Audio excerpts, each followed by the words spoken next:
Salama, bien-aimée dans le Seigneur, c'est bien moi, la sœur Déborah, l'humble servante du Seigneur et la vôtre aussi. Voilà, comme vous avez vu le titre et l'image, aujourd'hui je viens donner un message à Cindy Le Cœur. En tout cas, vous m'excusez, je serai très brève, ça sera une vidéo courte. Je vais aller droit au but. Pourquoi? C'est pas parce que j'ai pas envie de faire mon travail, c'est pas parce que je n'ai pas envie d'exhorter, de sauver une personne. Non, c'est pas ça. C'est que dans mon pays, ça brûle et j'aurais préféré donner un message sur mon pays parce que, bien aimé, il y a des messages parfois on n'a pas envie de donner parce qu'il y a certaines histoires, c'est de la distraction pour le peuple.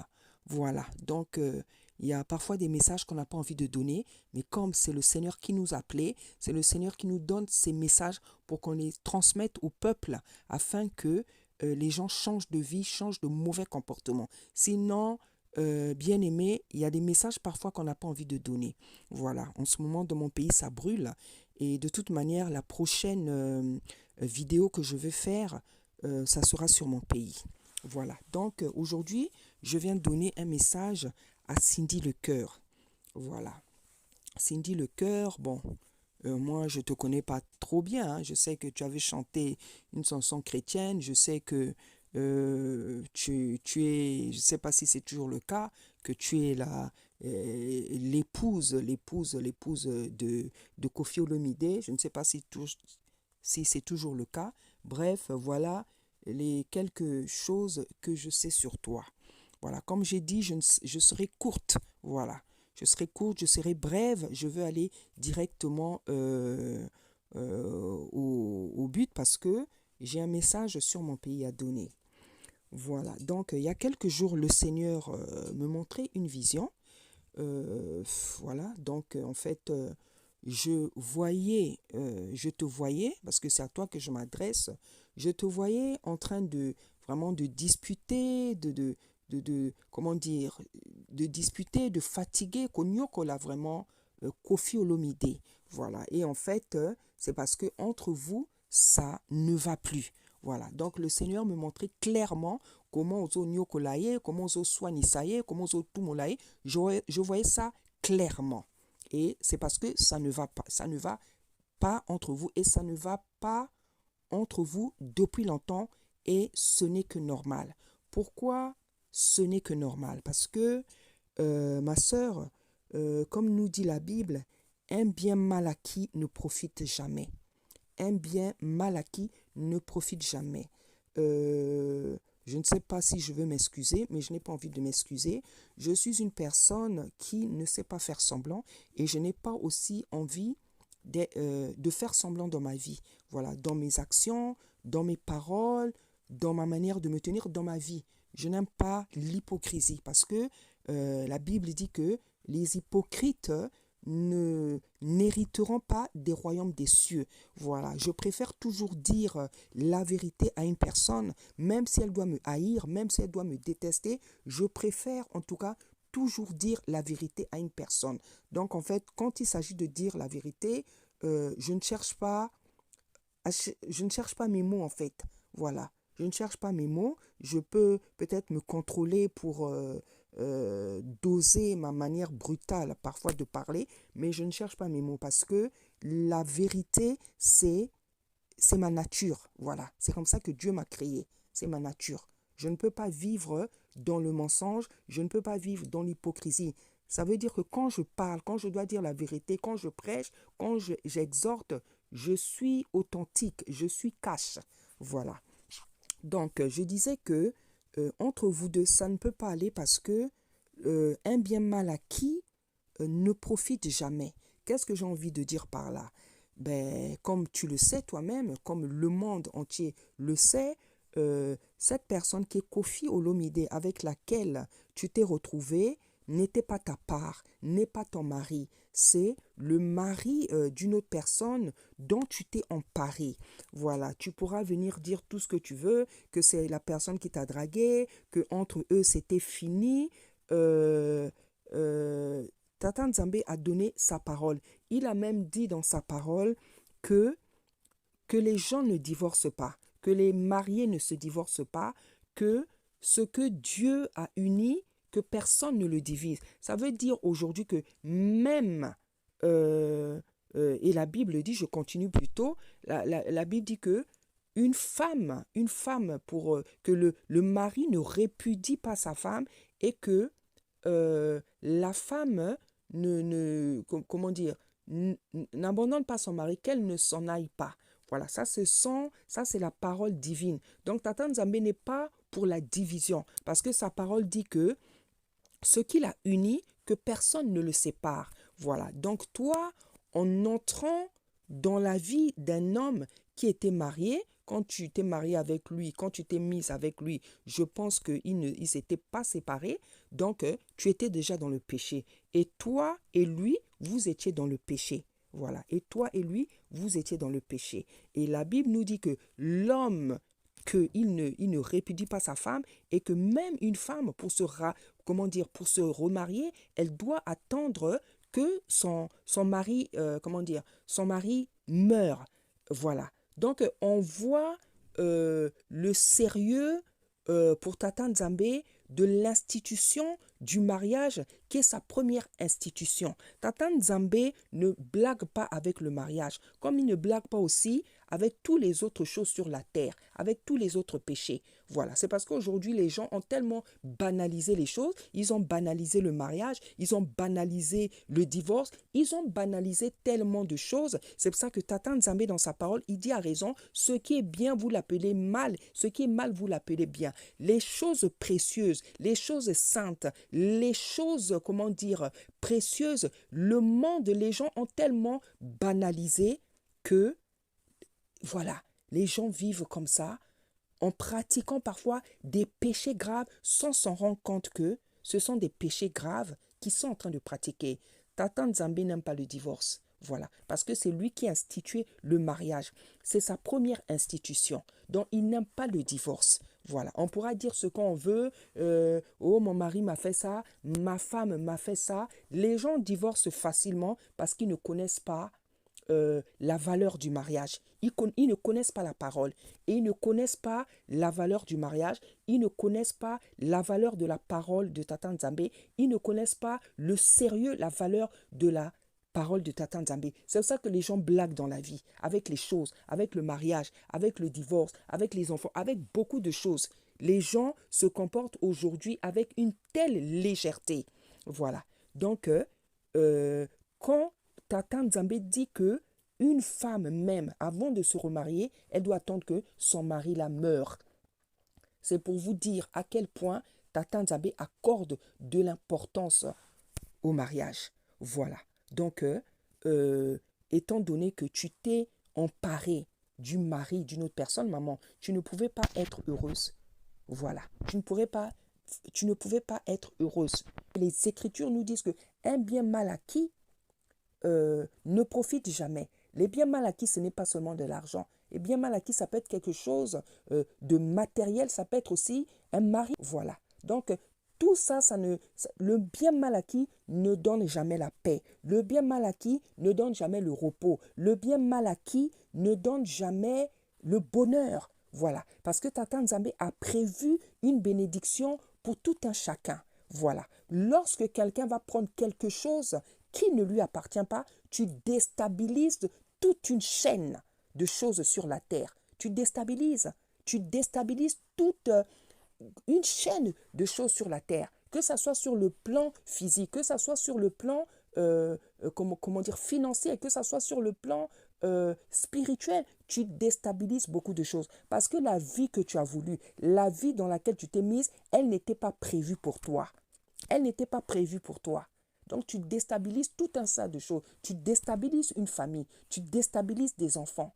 Tu crées beaucoup de mauvaises choses, des traumatismes, dans la vie d'un couple, dans la vie d'une famille, dans la vie des enfants. Donc, aujourd'hui, il ne faut pas s'étonner, des retombées, en fait. Parce que la Bible nous dit que chacun assumera, chacun va récolter ce qu'il a semé. Donc, dans la vie, parfois, nous ne devons pas, comment dire, faire semblant d'être étonnés de ce qui nous arrive. La Bible dit que ce que l'on sème, c'est ce que l'on va récolter. Voilà. Il n'a pas besoin, même, je crois, de connaître la Bible pour savoir que quand tu viens dans le foyer d'une personne, tu viens détruire le couple, tu t'empares d'une personne, d'un mari qui n'est pas le tien, je pense qu'il n'y a même pas besoin de connaître la Bible. Parce que chaque acte, chaque phénomène, il y a un effet. Il y a un effet. Il y a un effet dans tout ce qui se passe sur la terre. Donc nous ne devons pas parfois faire semblant d'être surpris par ce qui nous arrive. À partir du moment qu'une femme, à partir du moment qu'une femme, une famille, des enfants sont tristes, sont malheureux à cause de toi, tu ne pourras jamais avoir la paix, le bonheur, le repos, la tranquillité.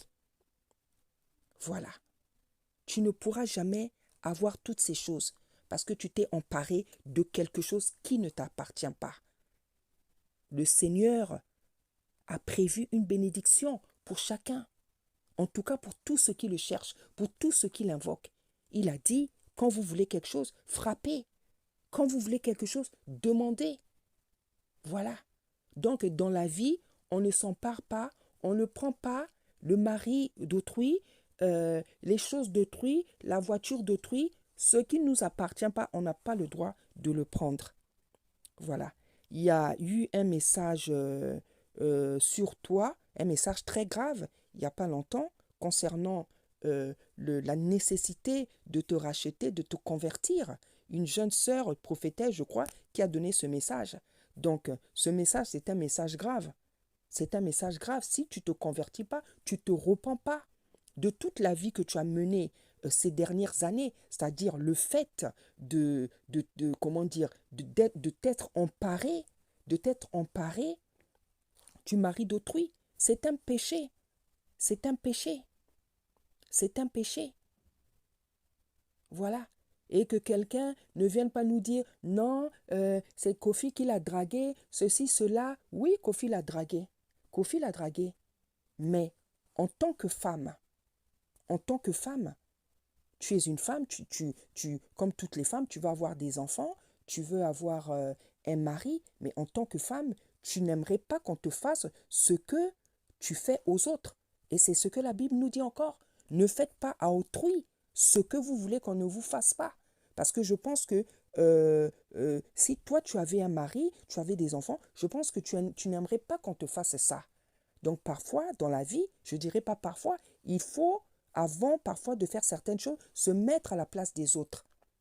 Se mettre à la place des autres. Donc c'est une histoire, c'est une affaire dans laquelle tu ne peux pas avoir de repos, de paix, de tranquillité, de bonheur, parce que la situation dans laquelle tu t'es mise, elle ne t'appartient pas. La personne ne t'appartient pas. Même s'ils ont commencé à avoir des problèmes avant que tu arrives dans leur vie ou je ne sais pas quoi, c'est pas ce que Dieu regarde. Dieu ne regarde pas ça. Dieu regarde l'union qui s'est faite entre une femme et un homme qui se sont basés sur les Écritures. Vous savez, même quand vous n'êtes pas vraiment plongé comment dire, dans la vie de prière, quand vous n'êtes pas vraiment consacré, Dieu regarde toujours l'union.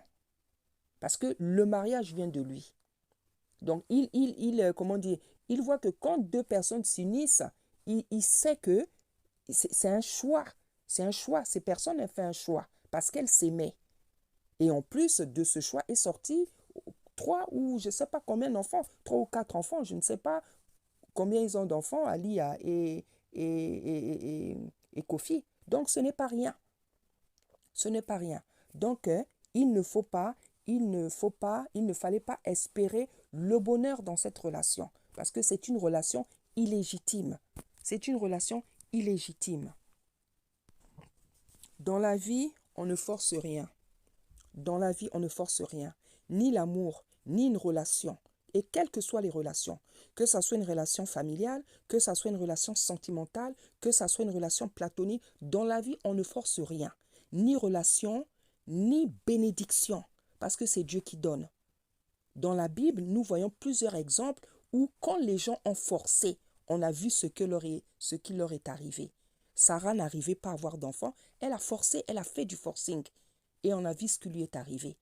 Elle a fini par être humiliée par cette Agar qui était sa servante, donc sa domestique, parce que on dit servante, mais en réalité c'était sa domestique, qu'elle envoyait vers son mari. Ils ont fait l'enfant et on a vu comment cette même domestique a commencé à la mépriser. Mais Tata Nzambe qui est Dieu, il connaît l'alliance qu'il avait fait à Abraham. Il a dit, il a dit à Abraham, chasse Agar. Parce que l'alliance qui était légitime ici, c'était l'alliance de Sarah Sarah et Abraham.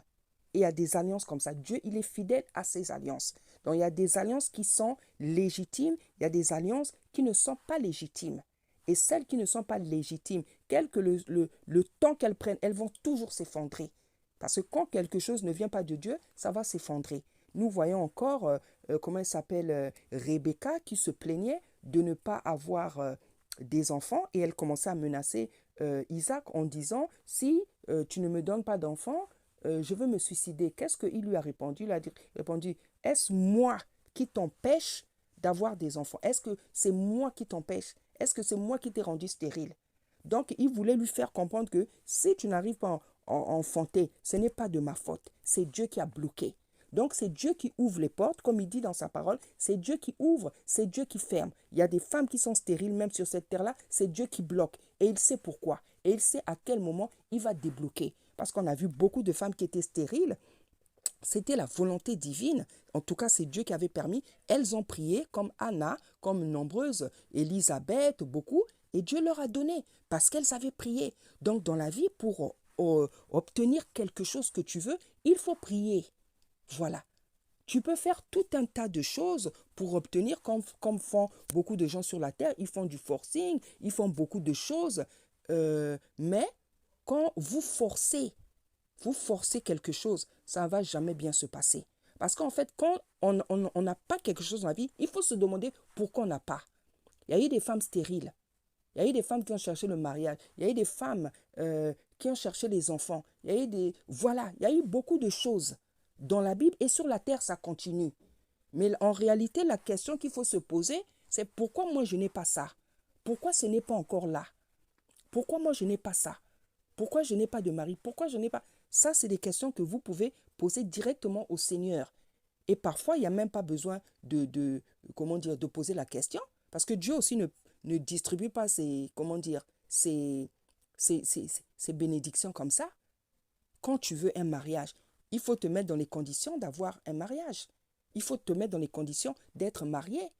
Mais quand des personnes vivent des vies dissolues ou bien je ne sais pas quoi, tu as des vies bizarres, tu vas avoir des enfants. Je ne parle pas seulement à Cindy, hein. Là, je m'adresse à toutes les personnes, par exemple, qui ont des vies dissolues, des gens, en fait, qui ne vivent, qui n'ont pas des vies saines et vous voulez avoir des choses de la part du Seigneur.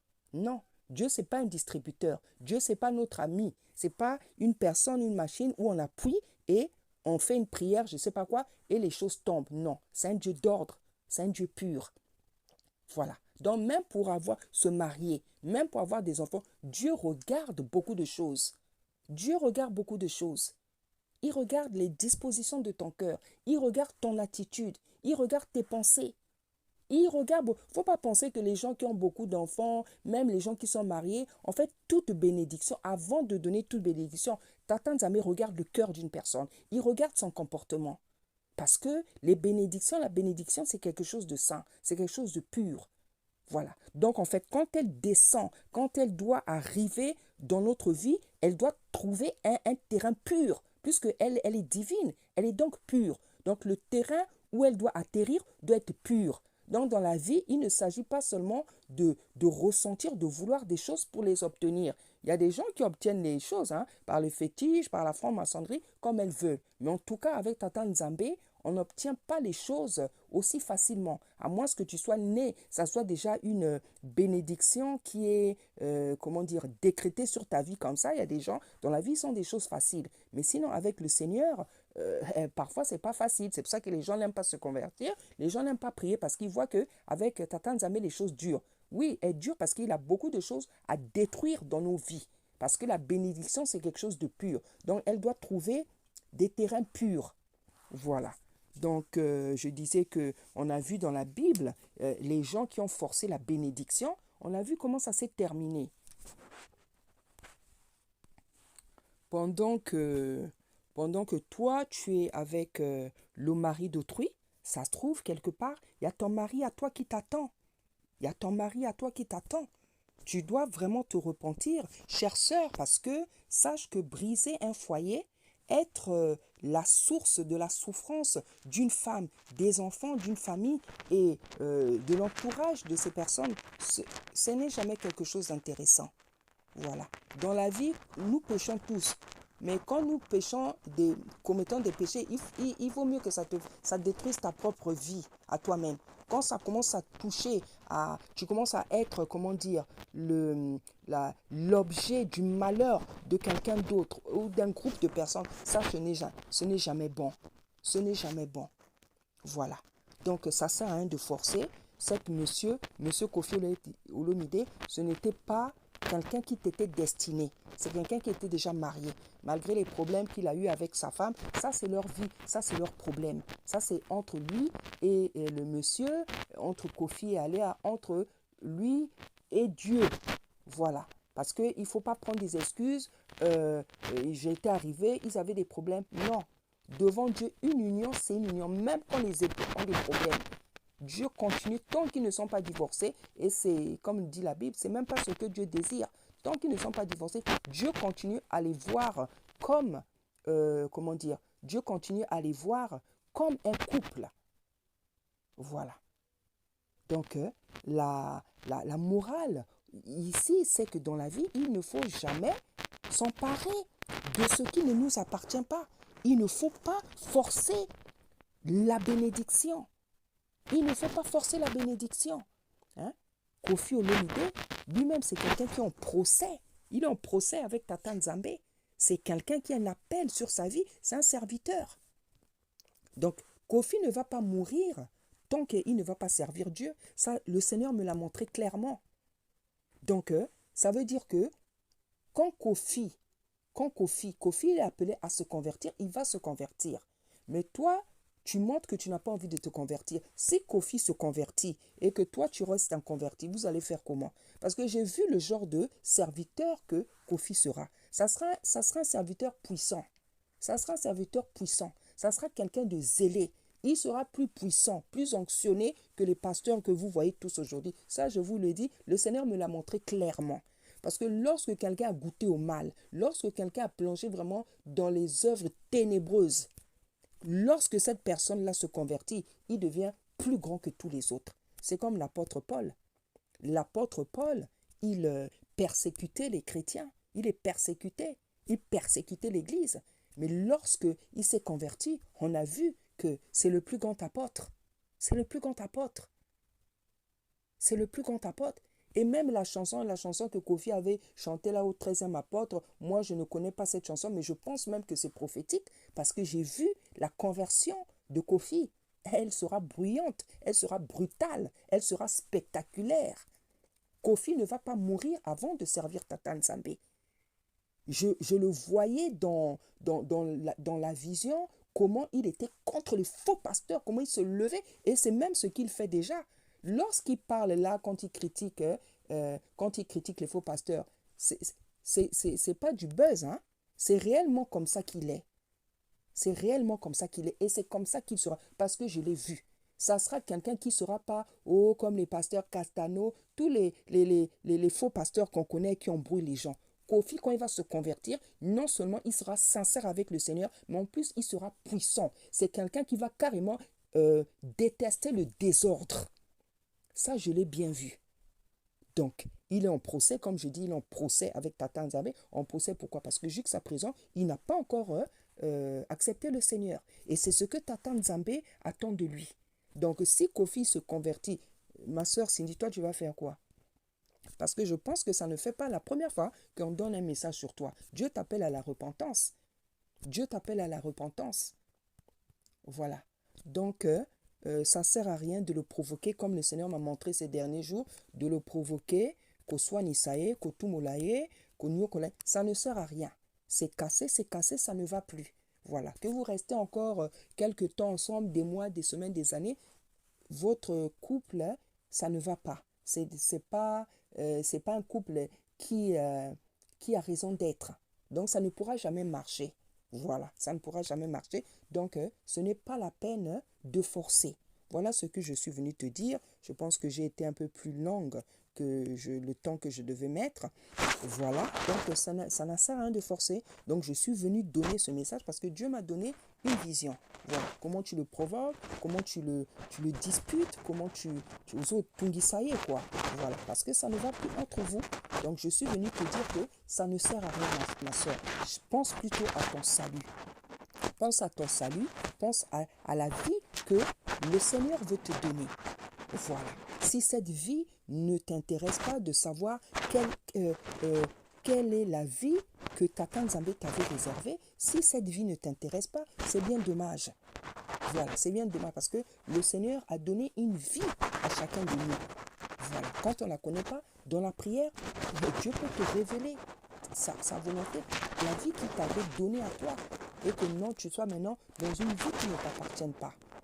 Voilà, donc le Seigneur t'appelle à la repentance.